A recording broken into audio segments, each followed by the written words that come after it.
Hello everyone. मैं हूं आपका इंग्लिश टीचर और आज की क्लास बहुत हाई इम्पोर्टेंट होने वाली है। आज हम इंग्लिश ग्रामर के एक ऐसे पिलर के बारे में बात करेंगे जिसके बिना आप बड़े और कॉम्प्लेक्स सेंटेंसेस नहीं बना सकते। आज का हमारा टॉपिक है क्लॉजेज यानी उपवाक्य।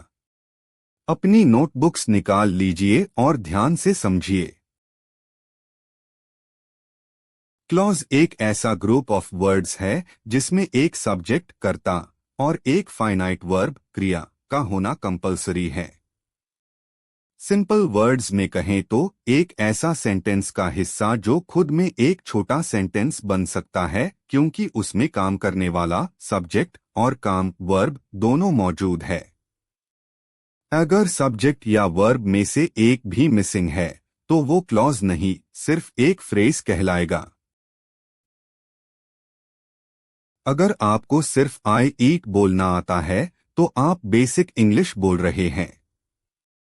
लेकिन अगर आपको कहना है जब मैं भूखा होता हूं टैब मेन खाना खाता हूं तो यहां आपको क्लॉजेस की जरूरत पड़ेगी। क्लॉजेस समझने से आप वन कॉम्प्लेक्स और लंबे सेंटेंसेस बना पाएंगे। दो राइटिंग में वैरायटी लाएंगे। थ्री इंग्लिश रीडिंग के वक्त सेंटेंस का सही मतलब समझ पाएंगे। बिना क्लॉज के इंग्लिश ग्रामर अधूरी है।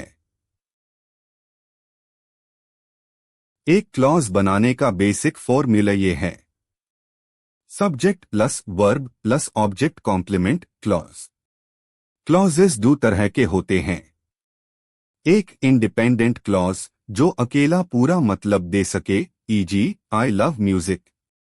दो डिपेंडेंट क्लॉज जो अकेला पूरा मतलब ना दे सके और इंडिपेंडेंट क्लॉज पर निर्भर हो, easy because I love music. Sentence I will go to the park if it does not rain. इसमें दो क्लॉजेस है। One I will go to the park ये इंडिपेंडेंट क्लॉज है क्योंकि इसका मतलब पूरा निकल रहा है। Two if it does not rain ये डिपेंडेंट क्लॉज है क्योंकि अगर बारिश नहीं हुई कहकर बात अधूरी लग रही है।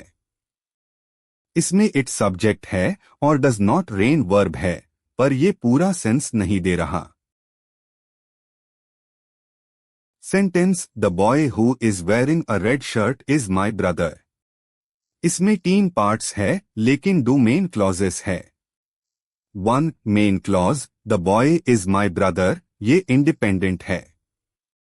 Two subordinate clause who is wearing a red shirt ये डिपेंडेंट है। इस क्लॉज का काम सिर्फ बॉय के बारे में एक्स्ट्रा इंफॉर्मेशन देना है। इसमें हु सब्जेक्ट का काम कर रहा है और इज वेयरिंग वर्ब है। One although he was tired he finished the work. Although he was tired is a dependent clause. 2. She cried because she lost her doll. Because she lost her doll is a dependent clause. 3. We can eat now. ये एक single independent clause है। 4. I know where he lives. Where he lives is a dependent clause. Clause पहचानने के लिए ये 3 steps follow करें। 1. सबसे पहले वर्ब क्रिया ढूंढिए। अगर वर्ब है तो आगे बढ़िए। 2. फिर देखिए कि इस वर्ब का सब्जेक्ट कर्ता कौन है। अगर सब्जेक्ट मिल गया तो वो क्लॉज है। 3. अब सेंटेंस का मतलब देखिए। अगर वो हिस्सा अकेला खड़ा होकर पूरा सेंस दे रहा है तो वो इंडिपेंडेंट है। अगर उसके आगे because, if, which, that, although जैसे वर्ड्स लगाकर सेंस अधूरा लग रहा है तो वो डिपेंडेंट क्लॉज है।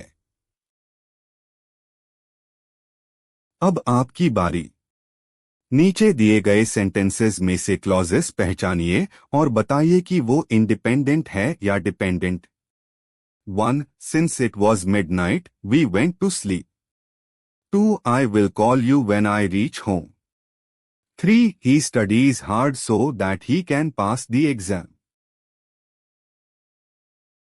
आज हमने क्लॉजेस का बेसिक कॉन्सेप्ट और उनके टाइप्स को गहराई से समझा।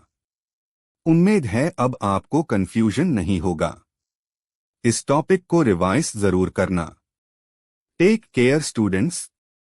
अगर वीडियो क्लास पसंद आई तो लाइक, शेयर और सब्सक्राइब जरूर करें। तफजुल शाहिद के साथ इंग्लिश सीखते रहना। मिलते हैं अगली क्लास में।